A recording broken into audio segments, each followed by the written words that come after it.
Action! The transformer bursts in blue fire and I am already running.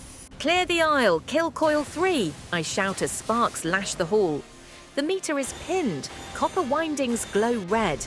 If this prototype ruptures, the workshop burns. The switch is welded shut.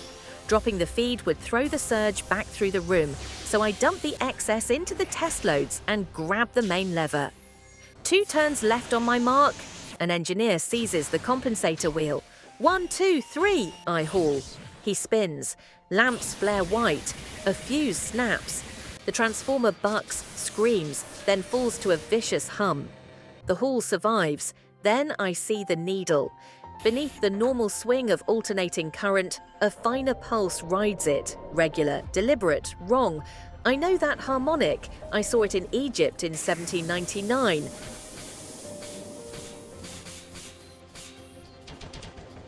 B. Background. When the ringing fades, George Westinghouse is staring at the blackened machine. "One accident," he says, and Edison will call alternating current a public menace. He is right. I have landed in Pittsburgh in 1888, in the middle of the War of Currents. Edison backs direct current, useful nearby but weak over distance. Tesla's alternating current can be stepped up, sent far, then stepped down by transformers. That is why Westinghouse is fighting to prove AC can power a city. Out of the haze comes Nikola Tesla. "This was not a simple overload," he says. "What did you see?" "An extra frequency," I tell him. "A harmonic riding the main wave." His face tightens. Then an engineer whispers that strange surges have struck before, always during major AC trials, so this was no accident.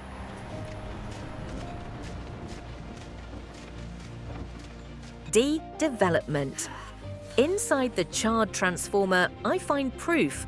Hidden near the windings is a compact device of fine coils and adjustable contacts, built to nudge frequency with absurd precision. No one in the plant installed it.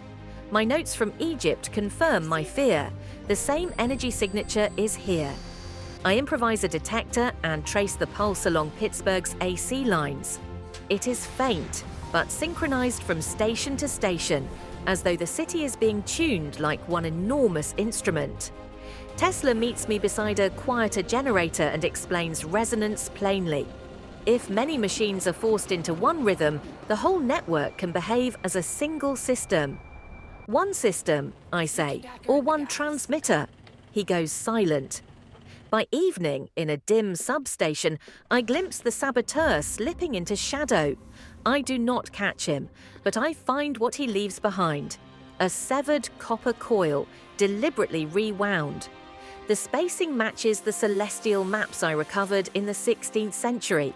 The hidden hand is not only stealing power, it is trying to broadcast a signal aligned to the stars.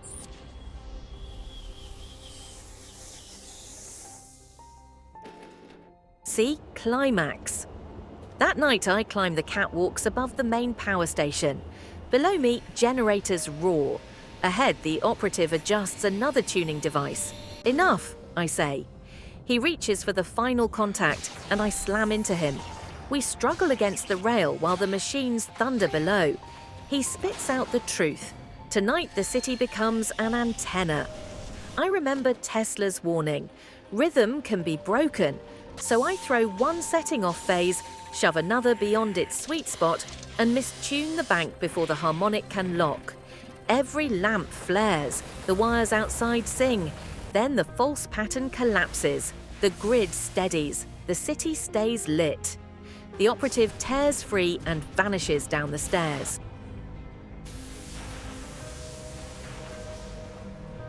E. Ending. When Westinghouse and the engineers reach me, they find a near disaster that somehow resolved itself. The official story will be mechanical failure. But alone, I study the sabotaged coil fragment and see the truth. Its winding pattern was meant not just to carry power, but to shape it into a message linked to the celestial maps from my 16th century journey. I race into the soot-black night after the operative. Steam, rail noise, shadows, then nothing. He is gone. Only one thing remains in the alley, a folded schematic. Under an arc lamp, I open it. Wireless transmission. Far too early, far too deliberate.